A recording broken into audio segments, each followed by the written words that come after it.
Speaking of ripping me, Daryl Ruiter, he joins us. It's brought to you by Scheib & Jewelers, Cleveland's premier jewelry store. Daryl's going to rip me. Hello, Daryl. Hello, boys. The NBA starting might be the best news Browns fans have heard all morning. Okay. Here we go. All right. You know, I've been negative about this team for 3 hours and 3 minutes, and I am not going to hear it from you. Well, buckle up. Daryl, would you make plenty more where that came from? Would you make a QB change right now?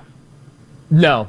I would have Joe Flacco start the next 2 games against the Packers and the Lions, and then I would make the change for Week 5. In England? You would start him his first start in England? Does it count if it's in England? Yes, of course it counts, and yes, I would do that without hesitation. But it's in England, Daryl. Aren't we afraid of it? No. Let the English get to enjoy Dylan Gabriel's NFL starting debut. Yeah, that's what they deserve over there. That's what they get. Here's the best of what we have to offer. Maybe he'll end up being good. I don't know. He played pretty well at garbage time yesterday, so we got that going for us. I had to come to a realization today, Daryl, is like, man, the only things I can say about Kevin Stefanski and Andrew Berry anymore is that I like them as guys. That's it. Like I think they're nice people, but I can't. There's no argument to make to keep them around.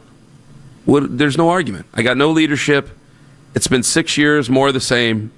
You're in a quagmire right now with the quarterback. Good God, you can't even wish him happy birthday on social media. I saw that yesterday. Good God almighty. What is there any defense I can make whatsoever? Like, special teams is terrible. We got a couple of rookies.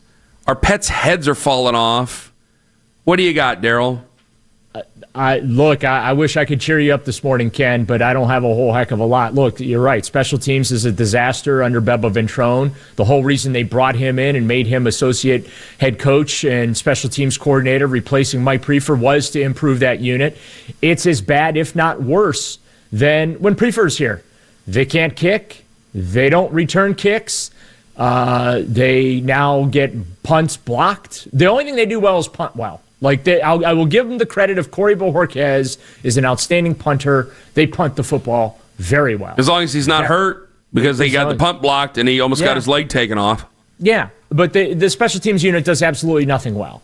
Offensively, they right now don't seem to have any difference makers anywhere on the field, and they don't do anything well either. The offensive line is old. Andrew Berry did a terrible job shoring it up and getting qualified backups available because we knew, like, Jack Conklin and DeJuan Jones both fragile. They just are, and I'm not picking on those 2 players, but they're fragile. Conklin couldn't play yesterday because of an elbow injury.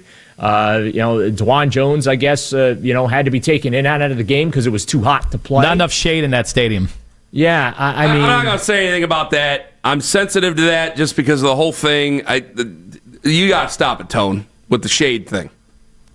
It is. But, I'm not trying to. Of all the things I bust their you-know-whats for, I just want to find out some more information about that. Yeah, Daryl, I have a little mini fan on my stroller when Mason's a little overheated. Is a little mini fan, and I charge it with a USB port. Do they have anything like that for the Browns? I had that at Disney. I have one of those somewhere on my desk here. I'm frantically looking for. Congratulations on all your success. Yeah, Liz got me a fan that attached to my belt loops, and it would blow cool air up your back when you were at Disney. When I was at Disney, will the NFL allow that? I feel like they should. Well, they let Steve DeBerg go out there with a speaker on his back one time. I swear to God, go look it up. Hey, I think I remember this story. Yeah, because he lost his voice. He lost his voice, and so they put a microphone to him and put like a speaker on his back, and that's how he was given the signals. I swear to God. Anyway, Daryl, we've completely lost focus because we're afraid where this season's going to go. I mean, look, that went yesterday how I feared it was going to go. They ran their mouth during the week, trying to convince themselves they could hang with the Baltimore Ravens, and then they got flat out embarrassed. And as it turns out, the 11.5 or 12.5 point spread was entirely too generous. They lost 41-17. Okay, the game was competitive for a little over a half. We'll give them credit for that. But just bottom line, that was a game that Browns fan really wanted to have because Baltimore was rubbing it in how they stole our football team here. I didn't make a big enough deal about Zaire Mitchell-Payton being named a game captain yesterday. And Lyman's like, it wasn't even that big of a celebration. They named a former marginal piece of the Browns a game captain for today, and then try to get him a touchdown. Oh, yes, that's how much disrespect they have for us right now, Daryl. Well, how much disrespect they have for you, Ken, is that Lamar Jackson threw a 23-yard touchdown to DeAndre Hopkins with the game settled there in the fourth quarter. Like, they rubbed the Browns' nose in it yesterday. And to a degree, the Browns deserved it because of everything that was said leading up to the game. But the Ravens are everything that Browns fan deserves to have their football team be. But this franchise, as I think you said it best, Ken, they're in a quagmire right now, quicksand. The harder they're kicking, the deeper they sink. They don't have a quarterback, and look, and they don't have a competitive quarterback on this roster. And when you asked me earlier if they should make the change, my response should have been, does it even matter at this point? Because they don't. They do not have a competitive quarterback on this roster right now that can help them win games consistently. That's the cold, hard math. Daryl, was the defense good yesterday? It was good until they got burned out.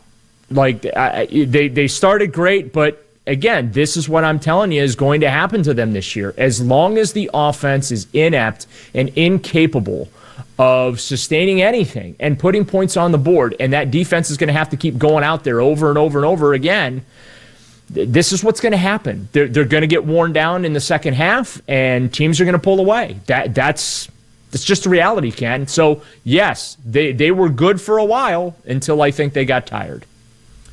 Yeah, Daryl, the only argument I would have is that you gave him an A+, and I'm like, man. That was at halftime. Yeah. The secondary makes me nervous because you've got they're thin. Denzel leaves the game at all, and now you've got guys to pick on. And, look, Newsome had good moments again yesterday, and I thought he was terrific in the Cincinnati game. But it just goes to show, like, good NFL offenses will eventually find a weakness, and I think it's going to be tough for them, especially if they're playing from behind all year, obviously. But it's going to be really tough for them. Lamar was missing throws like crazy in the first half, that if he just is normal Lamar, I think you're down big in the second quarter. Well, look, I think that they did a good job up front in the trenches defensively. I would have liked to see Mason Graham sustain it. He flashed early, especially in the run game, and then really didn't flash the rest of the way there. But the defense for the better part of three quarters, Anthony, gave the Browns a shot. They had a legitimate chance. It's a two-score game. If the offense could just show a pulse, can I just get a little blip on the meter there for the offense? Then, I think that would go a long way. What I am interested to see is how long the defense is going to be able to put up a brave face while this offense continues to do as little as this offense continues to do. Daryl Ruiter, brought to you by Scheib Jewelers. I talked myself into 6 wins. Well, no, I really thought they could win 6 games at the beginning of the year. And, it's only 2 weeks into but then you got up to 8. Look like that's going to be good. Well, this is the thing, Daryl, is I don't like to be negative. Whoopsie daisy! I don't like to be a bad guy. And I talked myself, because there were some people going, man, where's the usual, Super Bowl, Super Browns, this, that, and the other. And I go, well, we do say it sometimes out of cynicism. And we just weren't doing the usual pep rally thing. And there were some people go, where is that? And I'm going, I started to go, well, where is it? Let me look. And, hey, I started talking myself into 8 wins. And I'm just like, man, this is dumb. This is a dumb thing to say. Because now it's a formality. It seems that the season is just a formality on our way to picking a quarterback in 2026. And you know what? I hate to scare everybody, but I see what's going on in Cincinnati. And I'm going, man, even when you do pick the quarterback, your work ain't finished. Yeah. Your work ain't finished, and that's why, Daryl, I cannot and will not give an endorsement, unless things change very quickly, of Andrew Berry staying around, because I'm going, I can't trust him with the other positions around the quarterback. Even if they do, like if they got number 1 overall and they go, you know what, Garrett Nussmeier's the guy, and it looks like he should be the guy, or whoever it should be, right? Then what am I going to do around him? Because look at the boobery that's gone on around Cincinnati. They got 2 high-priced wide receivers, or 2 in the best of the business. They got a defensive end who's the best of the business. Their offensive line is sucked out loud for the most part. That's why other than that 1 year, I really haven't taken them seriously. And now he's a quarterback who's, you would have to say, is what? Often injured? Injury prone now, you would say? I mean, he's just this generation's Glenn Cook for them. Well, yeah, look, it would be nice if the Browns could find their Joe Burrow, because I think with the way the Browns are built at this very moment, he'd have a much better chance of success here than in Cincinnati. But here's the problem for the Browns right now. This offensive line is old. From the tackle position, it's now off injured. And there's a transition that has to take place there. Joel Bitonio might not be back. He may retire after this season, final year of his contract, right? I talked about the perimeter of the line. So Andrew Berry has to retool that. And I don't think Daryl Zinter, a healthy scratch. Like, he's supposed to be one of the replacements. Yeah. I know. The Andrew Berry guy. Andrew's not had a good couple of years here, and his worst work has come in the quarterback room. In the most important room on the team, Andrew Berry has done his worst work. I should say Greg Cook. I said Glenn Cook. Glenn Cook is a person who's the assistant general manager of the Browns, not a former Bengals quarterback. My goodness. Go ahead. Daryl, what did you think of the rookies yesterday? And they're getting a lot of high marks through 2 weeks, and I agree. It's been nice to see. Like Judkins, I'm not gonna judge him until the garbage time drive. He was averaging 3 yards a carry too. That running game just hasn't been getting going. But the fact that he even played as many snaps as he did yesterday, obviously they thought he was in good enough shape. But overall, the rookies through 2 games. Yeah, I think that they're fine. I don't have a lot of negative things to say about the rookies. In fact, I see some bright spots. I remain a big fan of Harold Fannin Jr. Mason Graham flashed in spurts yesterday. Carson Schlesinger, you saw him moving around, and he was involved in a lot of things yesterday as well. I have to believe the impact plays are coming, because that's where you get judged in this league, is the impact plays that you're able to make. And the fact that they got Quinshawn on the field, and for the volume of snaps they had him on the field for, that was a positive sign. He's going to be, he looks like to me like he can be a 3-down back. And so that's obviously really good news. They got to keep him healthy, of course. But I'm very bullish on this rookie class. I think Andrew Berry did a good job with this class, and that these guys have the potential to help this football team win some games in the years to come. It's just, I don't know that they're going to be helping the Browns win many games this year, just because, the Browns are just not a good football team.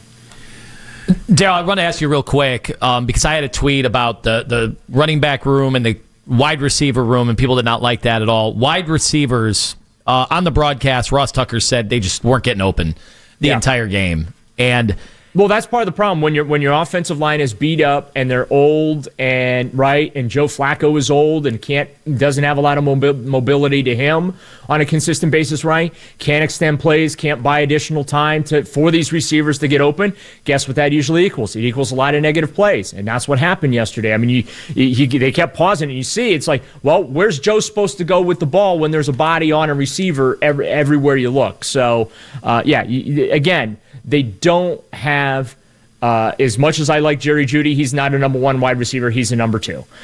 David Njoku can be a difference maker if you get him the football. But they don't have enough difference makers offensively. And when you're in that spot, you get performances like you've had in the first 2 weeks of the season. That's just the cold, hard math. Daryl, 2 things. I got to go quick, though, with him. One, do you believe the Shedeur Sanders report, and do you believe that he is in the right to not want to go to the Baltimore Ravens? Adam Schefter isn't going to make something like that up. So yeah, Owen. Never said Adam Schefter made it up. I know he said did. He was told something. I don't